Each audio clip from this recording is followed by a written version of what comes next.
Hello, Guardians. Welcome back to Tower Casuals, the Destiny podcast. I'm one of your hosts, Corey Derrigan. Alongside me, as always, is the crossover we've been looking for, Josh Finney. God, I fucking hate you. Oh, special Tuesday night episode. A very special Josh. Tuesday night episode. Yeah, God knows how many special episodes we're gonna have to do going forward because there's a lot. Yeah, there's quite a bit. There's a lot going on right now. Yeah. Anyways, we decided we were gonna do a show tonight because didn't want to keep you guys waiting for a week and a half after a reveal for us to talk about it. So we're just gonna kind of jump right on in.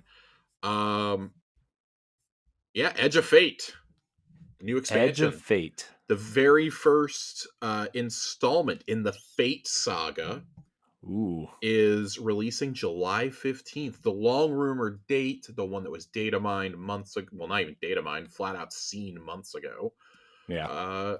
It's coming out in about 9 weeks. So, oh boy. Yeah. Oh boy. July. I think this looked really cool. I'm not gonna lie. I'm very excited. Basically, this new saga is going to focus on the 9, which kind of our biggest mystery in the Destiny universe right now. We talked about this on last week's Tower Casuals. If you didn't listen to that, go listen to that. We talked a lot about the theory that we were going to go into the Orc Cloud and go to Kepler. And hey, what do you know? That's actually happening.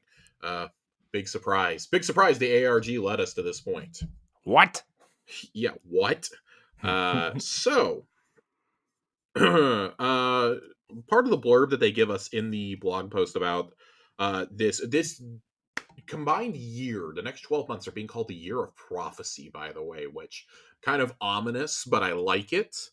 The 9 will play a key role in this new era of Destiny. These powerful beings existed long before the Traveler showed up in Sol, and their existence enables the world we know today. After years on the sideline, it's time to face this forgotten pantheon of unknowable gods head on. It's the start of a long journey, and we are taking our time to tell a new story that for now will leave you with many unanswered questions. Each expansion will help answer some, so having 2 a year will allow us to deliver those beats at a faster pace than before. I really liked hearing that. They basically said in the reveal, we already know where this story is going. We already know where we know the end point of where we're going. You know why that excites me? Why? Because it feels like they have a plan. Well, and that's the thing. Like, that's what we've always criticized about. As much as we liked Light and Dark, there was never an end point. It wasn't until Shadowkeep that they started to develop an end point. Mm-hmm. And that's why, like, I don't think it's any coincidence that everything from Shadowkeep forward is in the game. Mm-hmm. So, because, you know, when you do that first mission on the moon and you're heading towards, you know, the signal on the moon, all of a sudden that's when you see the pyramid ship. And I remember all of us, like, our jaws just dropped. We were like, what? Yeah. And then you get Stasis the next year, and then the year after that is Savathun, and you get introduced to the first disciple that we encounter. And then after that, it's, you know, it's Lightfall and Strand and facing off against Callus and, you know, all that. And boom, and we're at the final shape, you know, and seasonal content kind of shaped the story along the way. The new approach that they are taking with this release model has me really, really excited. And I'll kind of circle back to that in a second, I guess. To talk a little bit more about the story, I really like that they said expect to be surprised. These are individual entities and not a collective, but the 9 are meant to represent the 8 planets in the solar system and the sun. So that's very interesting to me.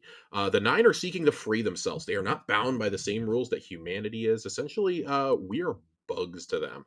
They said, you know, in this universe, there's aliens, and then there's aliens, and then there's aliens. And I kind of feel like we're dealing with that last one here, right? Mm-hmm. So very excited. The concept of dark matter that they were talking about is really unique. I really, really, really love this world that they seem to be building. It feels like they kind of took the Dreaming City and the Tangled Shore and smashed them together in a lot of ways. Yeah. That's what the vibe of Kepler kind Kepler feels like, and in more ways than one, feels like something you would find in Metroid Prime Yeah. from what we've seen. I really, really, really love this. So, reading from them, Kepler, a new destination inspired by puzzle solving and pathfinding challenges of Destiny 2's dungeons and destination design, which encourage deep exploration, mystery, and player driven discovery. New enemies, weapons, gear, and destination specific abilities await those brave enough to dive into its secrets. We knew this was going to be a Metroidvania inspired and like roguelike inspired experience, and that makes me really excited. They have said that these experiences are meant to be replayed out different ways. Hmm. And they said as much in the reveal stream, which had me really, really, really excited. Two of the abilities that were shown off today, one of them was very much a Metroid ability, the Matter Spark, which looked really cool. You basically turn into Samus's ball, Hmm. and your energy. Like they showed a clip of a guardian running along a bridge, and then another guardian as dark matter going underneath them and coming up behind enemies on the other side. We saw one where there's another power, Mattermorph, which is using Strand basically as the force to make floating platforms. And then, oh, I got to go get the Matter ability and turn into the ball to get able to get up to the platforms. And I think things like that are just so cool. There's so much more you can do with the world. They said, like, think like you see a hill, but if you use dark matter, you can go up the hill. You can't walk up it, but you can go up it as a ball, and all of a sudden there's a brand new area to explore. Yeah. These are things I'm really excited about in this world. It sounds like it's going to make patrol zones matter again, which is something that the Pale Heart did, but the Pale Heart is so fucking spread out. It's so hard to go from one area to another. You have to be using fast travel. This feels like it's going to be a better destination. Overall, I really, really, really like what it is. An additional ability, which I missed the name of trying to write things down, the Relocator Cannon, which uses dark matter tech to teleport players across the environment. I think that's just so cool. There is so much here uh, that I just cannot wait. Yeah. I think this is so cool. Yeah, I think it all looks really really cool. I think like you said, this destination seems like it's going to be it's going to bring back the mystery of exploring the destinations, right? Like Sure. a lot of the times, especially Pale Heart aside, right? Like you go into a destination and it's one we've already been to, right, over the last couple of years, or maybe they change a little bit here and there, but essentially it's somewhere we've been before, or you know, Neomuna like didn't. I mean, it had secrets, but it wasn't like it didn't feel that special when you found them, or that kind of thing. So I feel like this is going to bring a lot of mystery back to Destiny in a lot of ways, because for the first time in a long time we really don't know what's going to happen. We Sure. don't know where, a new destination, new fat, and like a new enemy, or you know the nine we don't know that much about. So I'm excited for They've said sure. that everyone who's there on Kepler is there by invitation. Hmm. They were invited. Specifically called out were us. Ikora will be there. There is a new Fallen House, the House of Exile, that'll Hmm. be there. I don't know how many more Elixni houses we can get, but that definitely sets up an interesting plot thread. The Vex are there. The Vex are mystified by the Nine, like because the Nine can do things that the Vex can't simulate, Hmm. and I think that scares the Vex. Yeah. So that's pretty interesting that those are the two factions that we're choosing to focus on, kind of going back to D1 in a lot of ways. Hmm. Um, so, like, okay, interesting, cool. There's a new NPC, which I totally missed his name. I kept trying to write it down. Uh, I think they said his name is Lodi. Basically, imagine a human getting pulled into this shit. Essentially, an astrophysicist. Like he's there for a reason. It's the ultimate fish out of water story. But like he is the fish out of water that should be there and deserves to be there. Essentially, Yeah. so I like that. They have also said that Rite of the Nine event, which dropped today. I've gone in and done the First Done to Inspire the Watcher, that this whole event is acting as a prologue to the Rite of the Nine. We're essentially being tested by the Nine right now. So I find that very, very interesting. I like the whole vibe around Edge of Fate. Hmm. You might be asking yourself though, when do we get to play things? And do I have news for you on that front? So Edge of Fate launches on July 15th of this year with Season of Reclamation. That is launching the same day, and there will be a rewards pass available the same day. September 9th, you're getting the first major update, Ash and Iron. And that's going to drop with another rewards pass. That is also when we're assuming that the new encounter will be added to the raid. But in addition, we're getting the Plague Lands back, Corey. I know. The fucking Plague Lands are You know what that back. opens the This door is for, Josh? huge. You know what that opens the door for? Oh, dude, I screamed Wrath of the Machine as soon as they said Plague Lands. I don't give a fuck about the Plague Lands, but I care about Wrath of the Machine. So, yeah, Oh I thought man. that was really, really cool. They did reiterate again, major updates are being likened to Into the Light style experiences, which gave you a distinct storyline, a theme, and an activity to do. And that really seems to be what they're going for here. Hmm. And then they said that the expansions that we're getting, think Rise of Iron or like slightly bigger, essentially. So kind of what we thought was going to happen, like something between like Rise of Iron, Shadowkeep style, Hmm. in terms of a big expansion. So because these are $40 a piece for the Hmm. pricing, which I think is a little bit more expensive than I was hoping for. But if it's going to be a $40 experience, that's roughly what Shadowkeep cost. Hmm. And Rise of Iron was 30 or 40, one of the two. So like I'm kind of okay with it. I don't like the Rise of Iron comparison. I'm one of the few that does not like Rise of Iron. So and then they give us the rest of this, and I want to go through the rest of this timeline, and we'll talk about some of the other stuff they announced. But the second expansion is actually coming this year. This floored me. I expected this to be like January or February next year, but Renegades will launch on December 2nd of this year with Season Lawless and another rewards pass. And then next year, March 3rd, you're getting the final major update of the Year of Prophecy, Shadow and Order, another reward pass, and that is when Pantheon will make its return, is with that update. This is a much better roadmap than I expected to see today. I'm not going to lie to you. Yeah. They have the major updates dated already. Now, of course, these dates are all subject to change.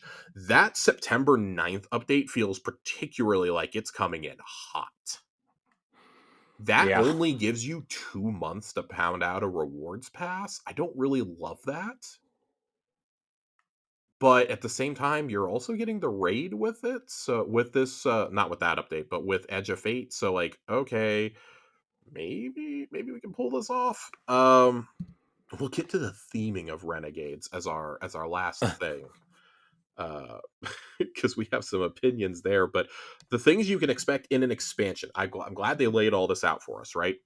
Expansion, new stories, new locations, missions, weapons, gear, new raid for the Edge of Fate, and new dungeon and Renegades. The major updates, new and reprised activities, new sandbox metas, new events, new modifiers and challenges, new gear and artifact mods. And then the rewards pass is going to continue as always. Exotic weapon and ornament, legendary weapon and armor ornaments, cosmetics, and more.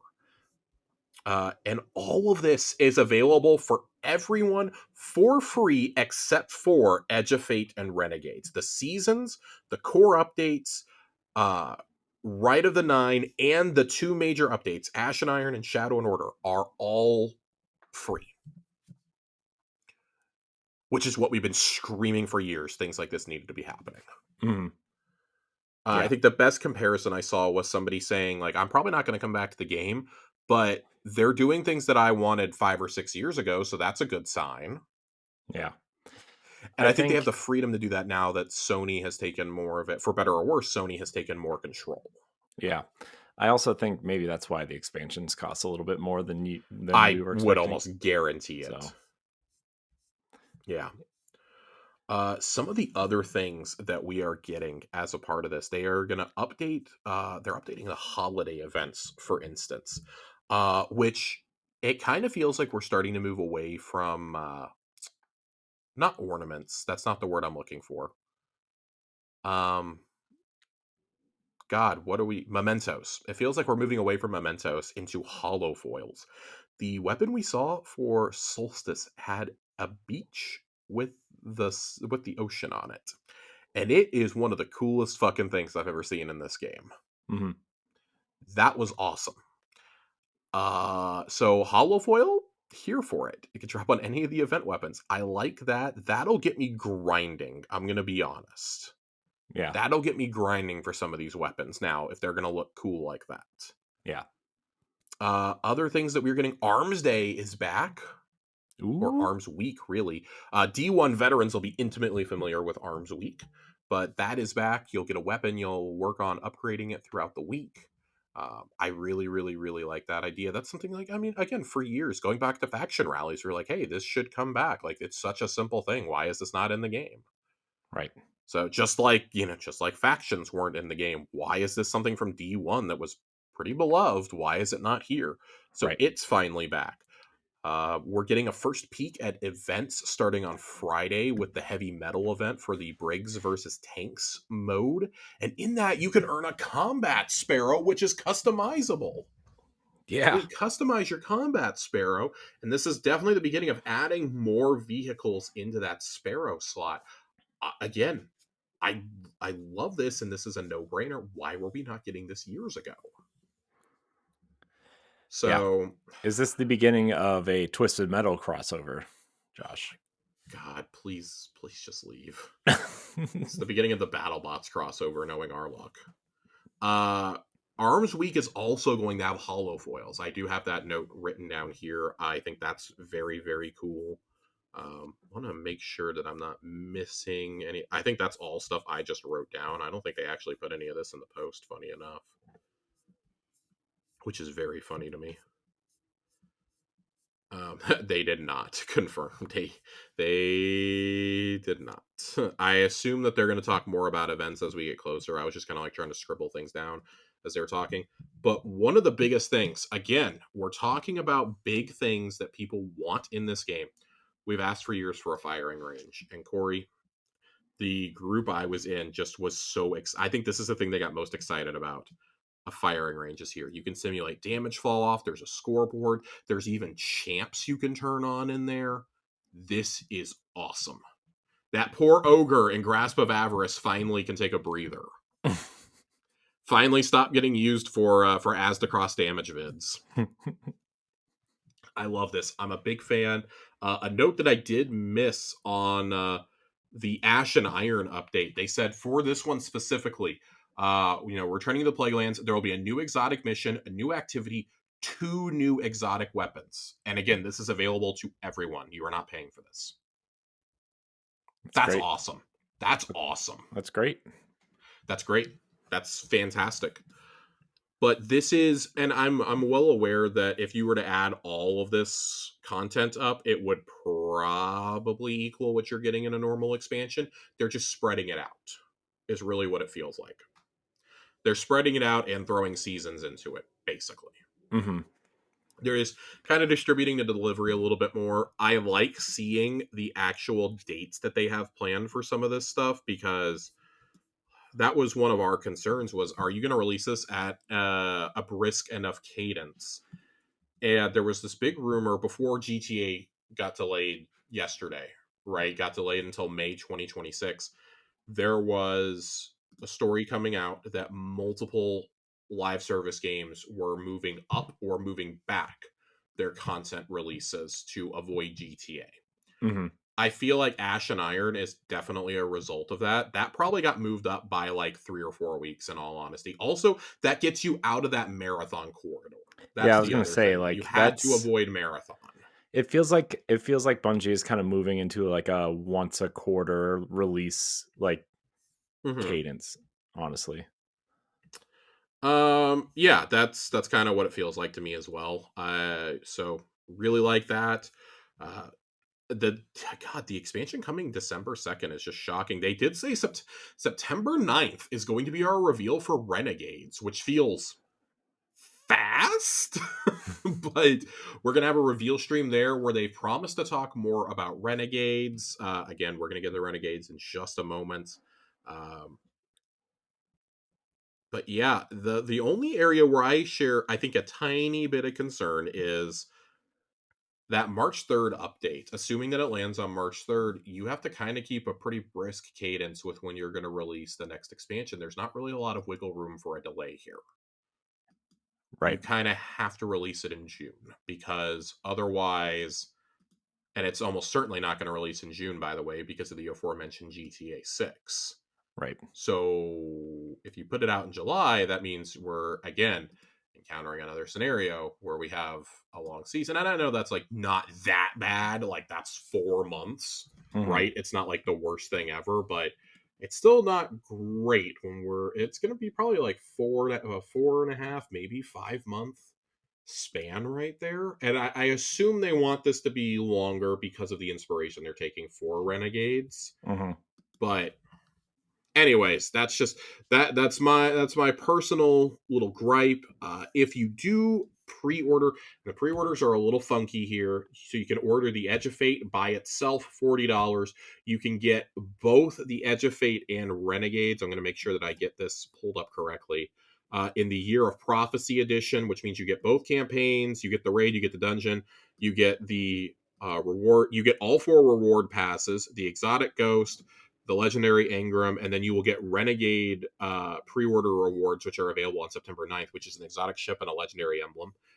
If you do the Ultimate Edition, however, you get a secret stash, which is one exotic cosmetic, one cipher, two Ascendant alloys, three Ascendant shards, and those are going to be delivered to you with each seasonal release, which I think is really cool.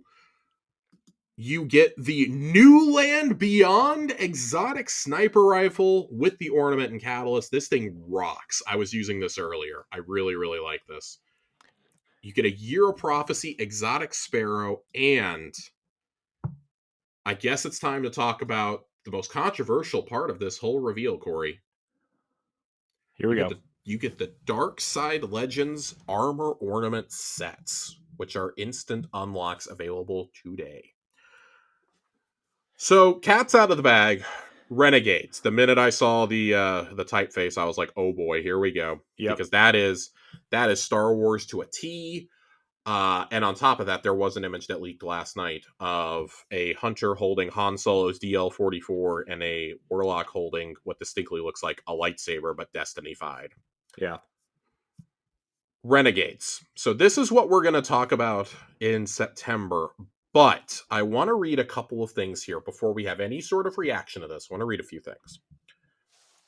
Renegades is inspired by the legendary Star Wars universe and merges Destiny's distinctive storytelling and gameplay with themes and elements drawn from the iconic sci-fi franchise. We featured a brief cinematic teaser showcasing Renegades, a definitive Destiny expansion with a narrative integral to the Fate saga, while also fused with inspiration from and homage to Star Wars. Renegades will introduce new Destiny characters, innovative activities, and evolved mechanics designed to surprise and delight players. We will disclose more on September the 9th. Now, the thing I wanted to pull up, somebody tweeted at, or just tweeted out, period. If you wanted any sort of acknowledgement that they are watching your reactions to this. And this person said, Destiny 2's Renegades has me a bit worried. Collabs are cool for cosmetic packs or fun limited time modes, etc. Agreed. But for an entire major expansion or narrative to be an official collab, I don't mind Inspiration Vibe, but if Boba Fett shows up as an NPC, I think I'd eat my hat. Now, with that, I wanted to say that before we get to Robbie Stevens's response, who is the the assistant game director. We saw a lot of Robbie today. Great person. Really glad we saw a lot of Robbie. My exact phrasing was, and this was also I was talking with Nerd Generalist during this. We both shared the same sentiment. You are one step away from turning into Fortnite at this point Hmm. with this specific thing. If this is not handled correctly, you are basically becoming Fortnite. And I think that's my biggest concern, right? So Robbie Stevens responds and says, "Rest assured, Guardian, everything in Renegades is in canon for the Destiny universe, but we're leaning into the aesthetic, tone, and vibe of Star Wars to tell a Destiny story with Destiny characters." And then DMG also replied to that, saying, "The team is taking great care to make Renegades a Destiny story. We'll have more to share in September during our next reveal." This put me at ease a little bit. Not a lot, but a little. The fact that you're holding a DL-44 still does not like make me feel great, but and like the lightsaber, you can get away with like calling that something else, just like we did the Magna Halo 1 Magnum is called Forerunner, right? Yeah. We got away with that. And the argument that I was seeing and that I see both sides of is, well, the Halo and Marathon stuff for the 30th anniversary was fine. You didn't complain about that. Yes, that is a distinctly Bungie thing, though. That is homage to Bungie's 30 years as a company. I think this feels bad partially for a couple of reasons. One, I don't like collaborations. You guys know this. I don't love that I'm already seeing people run around the tower as hunters in General Grievous legs. I think that is just asinine for this game. And that was always my biggest fear with doing this. Like, I was fine with it when you made the sets look distinctly like they should still belong in Destiny, or at least tried. We've given up trying. Darth Vader is in the fucking tower, guys. We have flat out given up at this point, okay? And like these sets actually don't look like, well, the Grievous looks ridiculous no matter how you slice it. The Kylo Ren set looks fine. You can wear that without the helmet, and you wouldn't be able to tell that's Kylo Ren. The Hmm. Darth Vader stuff, you can kind of get away with that, except for the helmet. Grievous, there's no saving Grievous. I'm gonna tell you that right now. But it's the fact that we're getting the weapons that I think bothers me so much. And in that distinct quick cinematic teaser you see something that definitely looks like it's a city set on Tatooine. Yeah. But if they are telling me that this is a Destiny story set in a Destiny universe and that is not Tatooine, fine. The architecture looks distinctly Tatooine though. Like my first reaction was, "Fuck, is that Jabba's palace?" Because Yeah. that's what it kind of felt like. Spider is already Destiny's Jabba the Hutt, guys, just with less Princess Leia. That's what it is. So I will begrudgingly hold my criticism of this until September 9th, but all bets are off on September 9th if I don't like what I see. Because I'm really trying not to shit all over this because, Corey, you and I are the only two people not excited for this. I know. Every single other person that I've talked to or seen the reactions from is really excited for this, and that's great. That's why I'm trying not to shit on this. I am genuinely so happy that this is reignited. At least 3 people I know have messaged me to say, "I'm coming back to Destiny because of the Star Wars stuff." That is what this is designed to do. Yeah. But I'm not going to act like this is some game break or game revolutionizing crossover either.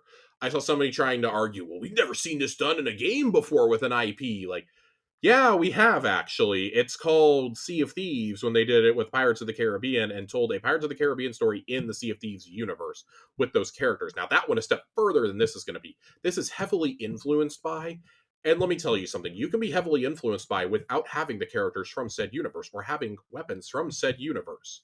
Right. So I'm wondering how much of this is a stylistic decision and like skins and things like that versus, oh, you're going to fucking Tatooine and Darth Vader is the dungeon boss. Right. Right? Like that's my fear with this game and with some of the timed activities and some of the seasonal shit and this and that. That is ultimately a concern for me. We're seeing it in Fortnite right now is doing an entire Star Wars season for 6 weeks. Hmm. The content in Renegades is not going to go away. That is an Yeah. expansion that you paid for.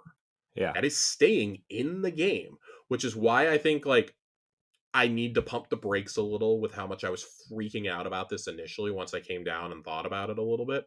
Would I have preferred this to be a seasonal thing? Sure. I still wouldn't have liked it. I probably still would have complained. You bet your ass I'm going and getting a lightsaber and then I'm getting a DL right away. I'm doing it. I'm sitting here and talking so much shit, but I'm gonna sprint to get those weapons. As Grievous. As General Grievous, I'm absolutely going to do it. Yes. I so For all my complaining, for all Do that you think I'm we're gonna upset get the? about, Do you think we're gonna get the Grievous emote where he spins 4 lightsabers really fast? I actually don't think so because Grievous is a hunter set. I don't think they're gonna make that a specific emote. Now, if they did that as a finisher, Corey, you know how fast I would drop money for that? Yeah. I would do it really fast. You could very easily do emotes for these characters, which is a slippery slope.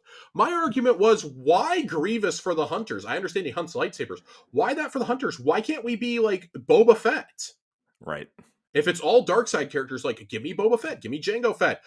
I know that you're not going to do it. Give me the Mandalorian. Like I almost guarantee you, there's going to be Mandalorian armor sets available in the shop Oh, I'm sure. in like May to line up with the Mandalorian and Grogu movie. I would Yeah. almost guarantee you it's Oh, coming. yeah. No doubt. Of course there And see, is. and there's actually a way you can make this work. There is a heavily armored Mando in the show, Paz Vizsla. Have him be the Titan. The Hmm. armorer can be the fucking Warlock, and let hunters finally have the hunter set of Din Djarin. Yeah.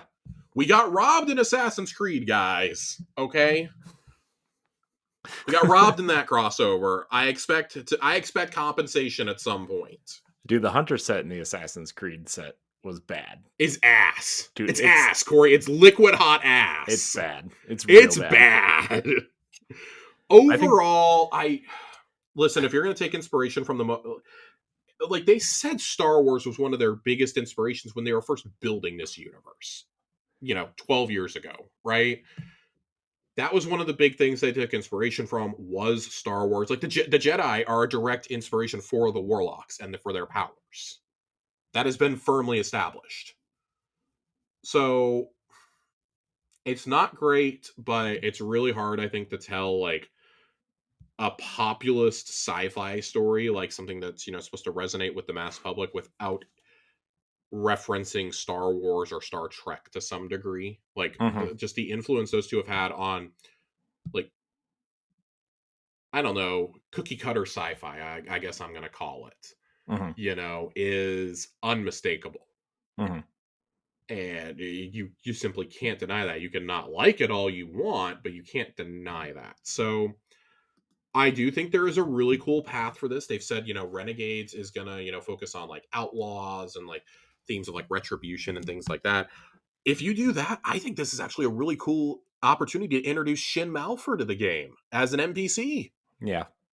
Dude, I would love that if you do that and he's like a bounty hunter, or not bounty hunter, but like someone who's sending you after like dredgens in the system. Hell yeah, let's go. Yeah. That I am all the way here for. I would be very very very excited to see that.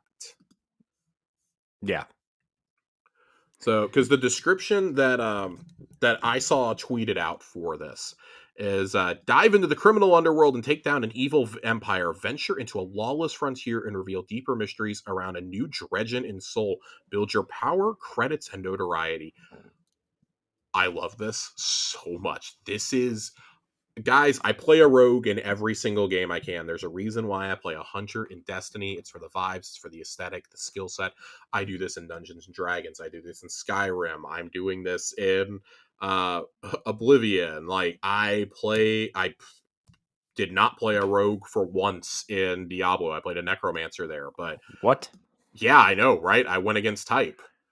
But I really like, I'm playing through Towerborn right now, and I'm playing as a fucking rogue. Like this is my vibe. This is the most Josh themed expansion you could have ever given me. And Bungie's like curated people who like listen to this show and read my thoughts are like, what the fuck, man? You're a massive Star Wars fan. We're giving you a Star Wars inspired expansion. We're giving you a lightsaber. We're giving you Han Solo's gun. We heard that you don't like being a Jedi. You like being a scoundrel and a pilot. We're giving you that.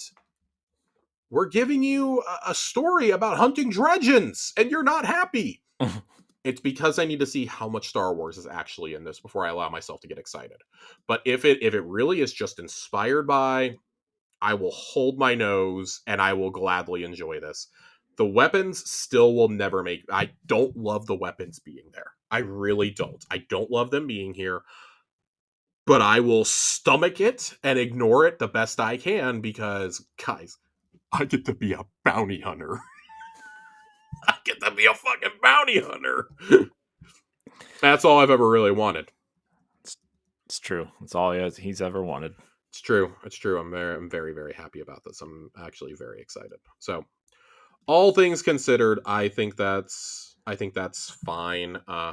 We did have a question on thoughts on pre-order bonuses, and can we say hunters finally get a good set for once? I actually think the hunters have had great sets for a while. Just with the collaborations, they tend not to. Uh, the Grievous set is it looks good in game, but it's just so goofy when you finally see it in the tower. I think it's the goofiest fucking thing I've ever seen in this game. Yeah, I feel like you said earlier, I feel like the Grievous and the Darth Vader one are too on the nose. Yeah, the Like, Kylo Ren one, like I had like really squint to see if somebody was wearing the Kylo Ren helmet, which I think is good. mm-hmm, I will say, for as excited as I saw people being about the Star Wars stuff, I personally have only seen them in the tower like once or twice. mm-hmm, I do think like for right now, these skins are going to definitely be the sign of hey, this person dropped $100. mm-hmm, So, but I do think getting all three of those sets with as the pre-order bonus for the whole year is a really cool gesture. mm-hmm. That is like $60 worth of armor sets. I think that's a cool gesture, regardless if I like it or not. And I do think there's room to like mess with some of these armor pieces when it comes to Grievous. But man, those legs will never not be goofy. I think they look hilarious. They look so. There was no attempt to even make them fit in the Destiny universe. It's just like, nope, here's Grievous, which is kind of great. I play an Exo, so I think this is kind of great, like low key. But it doesn't change that it's goofy. Is this finally a good crossover? Jiggly Panda asks. I have no idea, man. We need to get to September 9th before I'm going to start issuing any sort, and like we have to see how much crossover content is actually there. Yeah, we got to see if that's really not Jabba's palace. God, dude, I got to make sure this is actually a Destiny story before I get too optimistic here. I bet they're gonna So, call it something different, but but there's gonna that be typeface is distinctly Star Wars too. yeah. That Oh no, bothers me yeah, yeah, so yeah, much. yeah. No, it definitely is. But like, you get to Jabba's palace, the fake Jabba's palace. There's gonna be a hole in the floor. You're gonna fight a giant something in there, an ogre probably, because it's the Probably. you know, uh, yeah. I don't It's know. probably gonna eat like a fallen guard or something. Yeah, It's gonna be Spider's new palace. Just watch. yeah. I mean, that would make the most sense, right? I mean, Yeah. so. Well, Corey, any final thoughts on a Star Wars expansion for Year of Prophecy before we move on to some other housekeeping that we have here? I think it's weird, but I'm not again, like you said, I'm not going to judge it until we play it and see what's really going on. Sure. A lot of the stuff they did show is really on the nose, but if you look, like also like you said, we're the only two that aren't like Hmm. crazy about this crossover. And if this is going to draw people back in, then you know this is what the game needs to survive. I guess, but Yeah, I will begrudgingly hold my nose if this is what the game needs to survive. I do want to clear something up though. Like I've seen a lot of people be like, "Well, they don't need to have like paid passes anymore and dungeon keys and stuff because they've got the Star Wars money coming in." Like, man, I got to tell you something. They'll sell a lot of microtransactions, but like they paid to have these in the game straight up. yeah, That is how a collaboration works. yeah. They paid to have this in the game because it will drive more sales to their game ultimately. Yeah, and so I mean, Sony Sony has a a great very long relationship with relationship with Disney, Disney. so Yeah. But like it's kind of like when Insomniac made Spider-Man 2, we saw how much in the leaked documents we saw how expensive that game was and a lot of that was the IP licensing. mhm. So wait, do you think that they got a discount because they're Destiny? No. They probably still paid an arm and a leg for this. Like, and I'm sorry, Bungie does not have Fortnite levels of money. Yeah. If anything, they Fortnite probably paid for paid. 6 weeks. If anything, they probably paid more because they are Destiny and it would be popular, right? I mean, Yeah, I mean, it should be disclosed that Disney does own a stake in Epic, a $5 billion stake in Epic. yeah. Um, or 5% or something. I don't know. It's a very big number though. Yeah. All things considered, though, I if this is what the game has to do to survive, I will begrudgingly accept it. I don't want this to become a a typical thing, though. Mhm. We Yeah, did also get the names of the next two expansions for next year. They pulled a Witch Queen on us here, they did. which I was really, really excited about. Shattered Cycle and The Alchemist are 2026's expansions. So I think that's cool. I don't know what Shattered Cycle is going to be, but Alchemist, I think ties back to the Kel's Fall exotic mission that we got in Revenant, because you go to seek out an alchemist that is imprisoned there, and we never actually see them. Mhm. Just that they know the ways of old Reese. It also could be referring to Ido, but I'd be really disappointed at this point if it focused on Ido. I'm not going to lie. Okay, let's talk about some of the other things that were brought up here. A little bit more on the expansion that I accidentally skipped over earlier because there was just so much.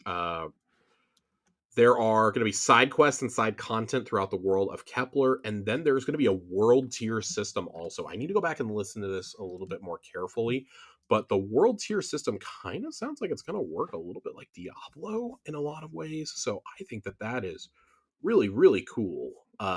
Basically, the world will evolve with each world tier. They've said that there will be different ways to solve different puzzles and different pieces of content depending on what world tier you're on as the content gets more challenging. So I think that's cool.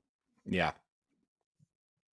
I was looking to see if there was anything in here with the write up, and there is not. All right, let's jump into the last big thing that we have here before final thoughts: the portal, and then update to rewards. So we got the first mock up of the portal last year. I remain whelmed by this. I don't love it. I think this is. They've said that this is supposed to make things easier. I actually think this is going to make things much more complicated for people who have not been playing Destiny a lot, to be honest Yeah. with you. Yeah. So, on July 15th, one of the major updates will be the portal, a new activity selection screen that will offer instant access to a wide range of activities tailored to different playstyles to make it easier than ever for players to find their next adventure. So, on this sample screen that they gave us, you see the Edge of Fate, Destination Kepler, latest expansion. You have a thing for the tower. You have the seasonal hub, which this is interesting. Seasonal hub has daily and weekly rewards now. I find that fascinating. And then down in the bottom, you have a quick launch button for the campaign, and there's like 6 other things you can select from down there. You have up at the top store, reward pass, quests, world, portal, and then your friends list. And on the bottom left, the stuff we really care about: solo ops, fire team ops, pinnacle ops, and crucible ops. The solo ops screen, I'm really glad they gave us an example of what this is going to look like so that we can talk about it a little bit. New solo ops activities are specifically designed for solo players who want short, quick 10-minute adventures in and out without the need for a fire team. And Pinnacle Ops will reinforce quick fire team action and longer form cooperative content. So some of the screens that we see here on solo ops are quick play normal, advanced, expert, and master. And on master, you can see there's a weapon reward there guaranteed. And down below, there's conflicts, salt mines, and creation. And on those, on one of those, you can see a pair of boots as a reward. I've said that I really, really, really want there to be uh, a launch for the lost sectors here, for the Mhm. daily lost sectors. I think that would be a really, really, really good thing to do, to be able to launch from there, especially for new players. There's another page we can't see there too. Players can also tailor activities to match their desired gameplay and specific rewards they are chasing. 50 all new modifiers will allow deeper gameplay customization and offer greater challenges for players, while curated activity rotations will ensure there is always something new to chase. I did pull one of these up. So, Battleground Oracle is one of the first ones that we've got a screenshot of that Bungie's account tweeted out. And your reward package goes up in terms of score and in terms of what you will get, based on the modifiers you were choosing. So this one, recommended power is 300. That is master level. There are 6 difficulties now. normal, advanced, expert, master, grandmaster, and ultimate. But you can choose boon and event modifiers. I think that's really cool. You can affect banes, challenges, commendations, rewards, um, etc. So I think that's really, really cool. They are going to allow us to do the entire power climb in Crucible and PvP now instead of just through the campaign, which I think is really, really cool. That's something that's been asked for a long time. I personally don't know why you would want to do that, but the option is there if you want it. So definitely big, big changes coming to the way that the game is going to be played going forward. Um, but as always, this is a looter shooter. We care about the rewards, Corey. Yeah, let's get them. We care about the rewards. Armor 3.0, the biggest update to Armor since Shadowkeep. Armor 3.0 will see the arrival of new systems to empower your playstyle. There are new stats, like ones that can increase weapon damage, as well as stronger effects to those you already know. You only have to crank them up to 200 points to get them. If you wear 2 or more pieces of a given set, you can push your favorite builds even further with special set bonuses. But yeah, I think that you have the force converter, and then when you have 4 pieces, you do the reactive booster, which once per activation, sprinting will critical health, being suspended or being slowed by stasis will immediately grant speed booster for a short duration. So uh, we need to obviously see more of this, and they've said there's going to be a lot of articles coming out in the coming weeks about Armor 3.0 and things like that, and changes, and like the portal and this and that. So we're getting kind of a glimpse of portal with the heavy metal event this week, but there's also a new tier system for both armor and weapons. Oh boy. Each of the 5 new tiers offers better stat splits, perks, and bonus mechanics. To earn the best gear with the highest tier, you have to take on the most challenging activities. The better, higher tiered equipment you acquire, the more challenging content you can handle. For example, one of the ones that they give us here is Giver's Blessing. And on Giver's Blessing, you can see that there are 3 perks in each column.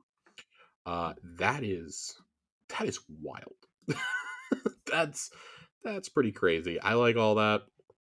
Those 5-star weapons are going to be something worth pursuing, I think, pretty heavily.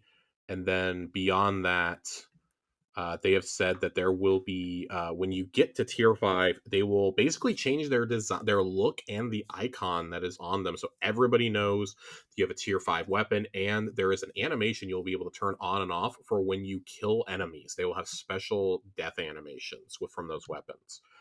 So again, I think it's cool. It could get out of hand really fast or really goofy really fast, but for right now, I think it's cool in practice. I kind of see it as like transmat effects, but for enemies. But they're death transmat effects for enemies, if that makes sense. They So, just crystallize into oblivion. yeah, pretty much.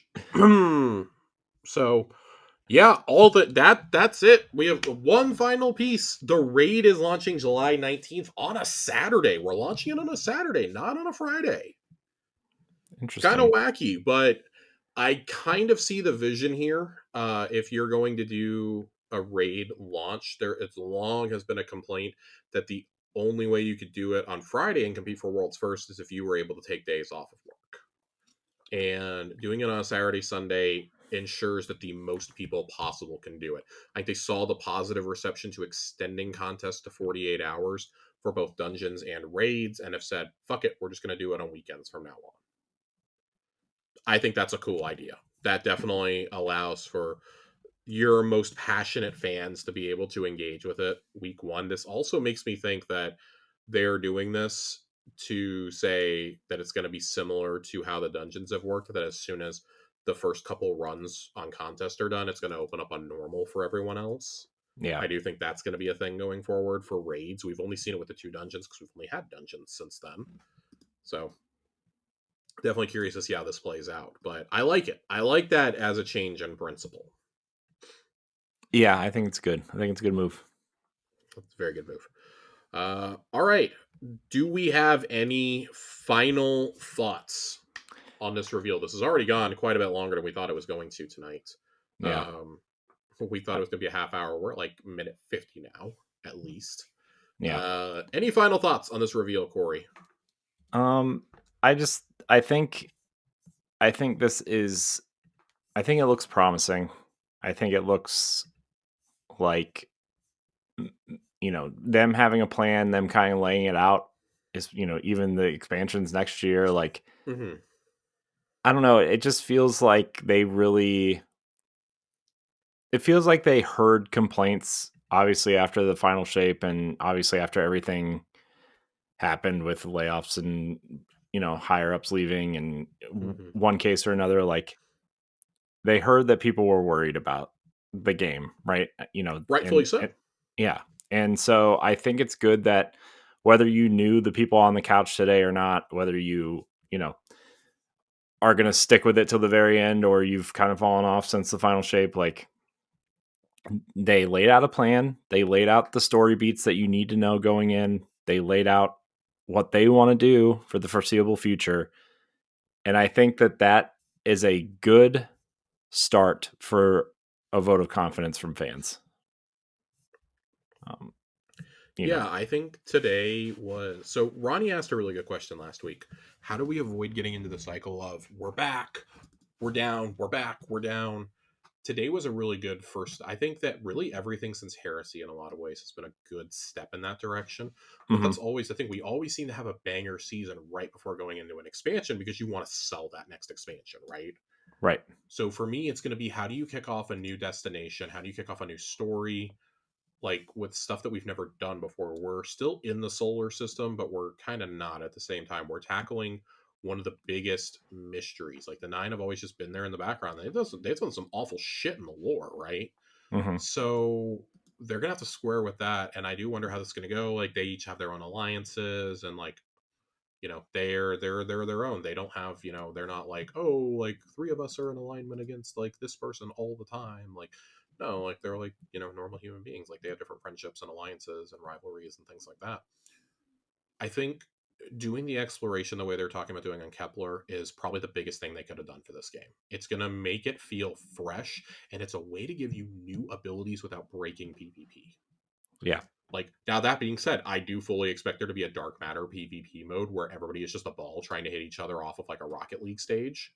hmm I fully expect that at some point, just be like some goofy party mode. Because we're getting that with heavy metal, right? We're getting a party mode. And I think when you do things like that with these abilities, that's going to be really fun. hmm But like we don't want Iron Banner supersonic mode, right? Right. We want, oh, this was like a fun little thing to do for like a week and get a couple free rewards or something out of it. Right. Maybe you can like change the color you look when you have dark matter or something. I don't know. What the Yeah. fuck ever. So I think that when you do things like that, that allows you to do this without breaking the game in a way that makes it unfun for people who play the game a different way or who play different modes. Today's reveal was really, really, really focused on the importance of PvE in the story. I feel bad for PvP players in a way. I think they needed something to like kind of hang their hat on. I'm hoping we're going to get that in the next few weeks leading up to this. Um, but at the same time, like they also might be just thinking in their mind, like, well, now that Marathon is coming out, we can like kind of work on PvP for Destiny quietly in the background. hmm Um, Today did a lot to convince me that two smaller expansions with these updates, with these seasons, and with these updates really can be good for the longevity of the franchise. Yeah. Really, that dip in, dip out style of gameplay that they've always said they wanted to have, but it's kind of been hard to have with seasonal content.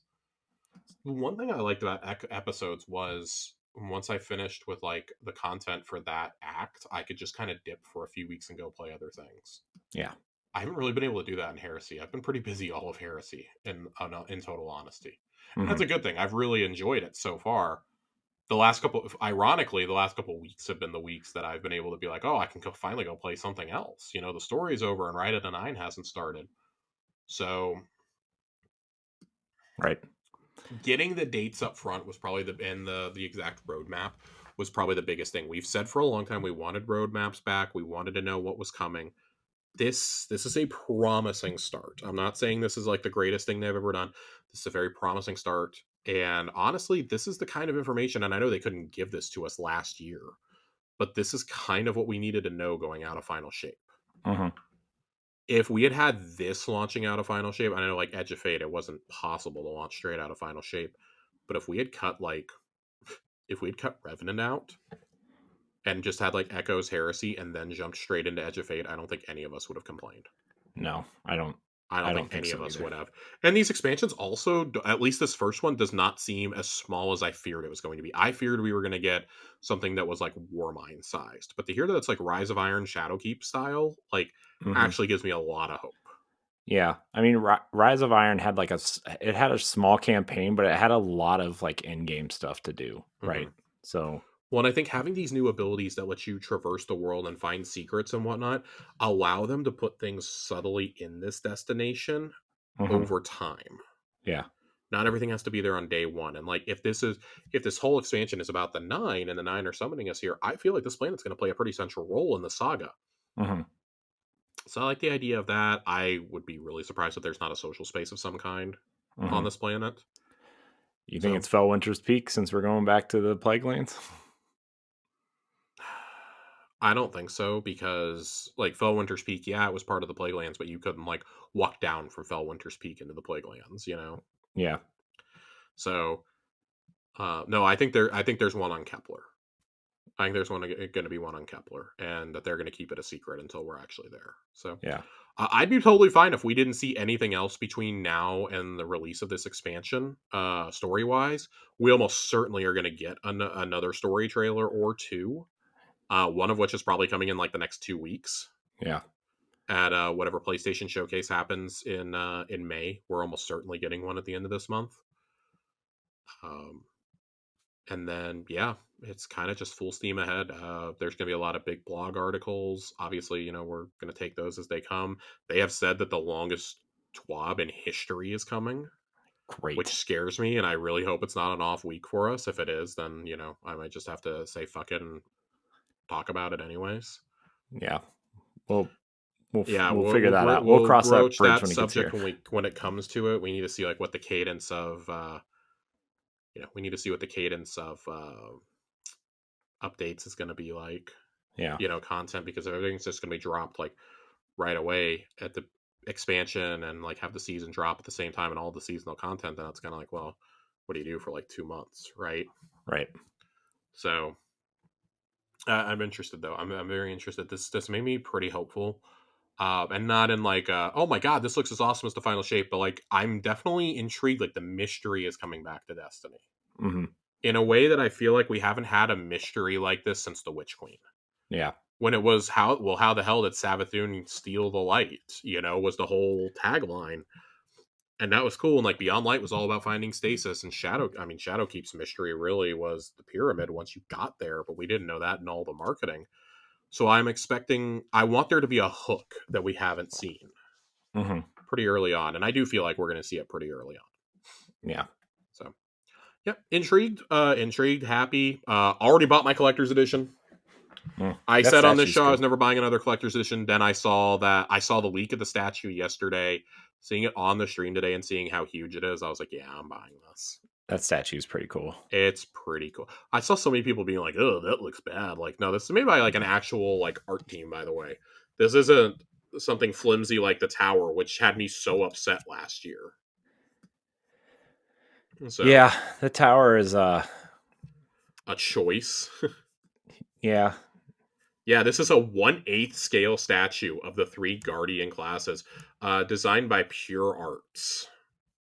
yeah. So, Yeah, it's cool. I like it.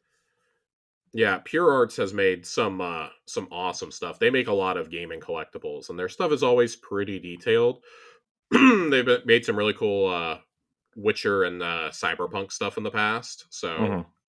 definitely excited to see how this is going to go. But their stuff also is like typically wildly expensive. So this is obviously not going to be as incredible as those. Like, a lot of their statues tend to be, you know, like four figures. In quite honest, and Mhm. quite, brutal honesty.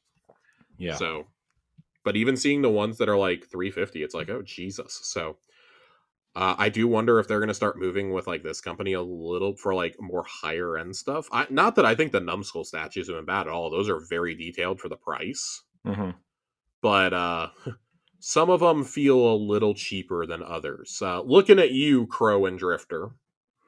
Crow looks better in person. Okay, I got it when it was like the $30 or whatever. It yeah, looks much better in person, let me tell you. because I love how detailed the Elsie one is. That's the Mhm. one that I have. That was the very first one they did, actually. Mhm. And I Yeah. just haven't felt the need, other than the Savathun one. But there hasn't been another one that I've been like, yeah, I would buy that. Yeah. I I have them all and I can tell you that they vary in quality. Yeah. So I do wonder if this is like a shift in terms of like collectibles for them. Like maybe less is more and like higher quality is better. Mhm. So not that I would be able to afford anything more expensive, but very, very pumped for that statue. But I think that's gonna do it for us, Corey. Yeah. I Uh think we're out of here. I think so. Josh, thanks for your time on a Tuesday evening. Um On a Tuesday. Yep, on a Tuesday, as they say. Everybody out there, thank you for watching and or listening to this episode of Tower Casuals. We will be back with a regularly scheduled episode next week, Yes. and you can check out Xbox Casuals, our Xbox podcast, this week. Yeah, we get to talk about Gears of War this week. Yeah, we do. Yeah, I've got interesting thoughts on a $40 Oh boy. re-release, but we'll talk about that Yeah. when we get there. Again, thanks everybody for watching and or listening. Join the Discord, follow us on socials, and leave us a rating and a nice review. Subscribe on YouTube, and we will see you next time. Goodbye, everybody.